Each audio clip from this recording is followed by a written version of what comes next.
Chiều thứ Sáu, 31 tháng 10, trên sân Pleiku Arena sẽ diễn ra trận đấu quyết liệt giữa các chiến binh Hoàng Anh Gia Lai gặp đương kim vô địch Thép Xanh Nam Định. Trân trọng kính mời người hâm mộ đến sân tiếp lửa cho các chàng trai phố núi.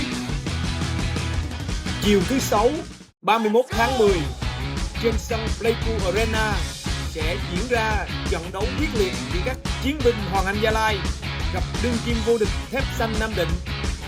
Trân trọng kính mời người hâm mộ đến sân tiếp lửa cho các chàng trai phố núi.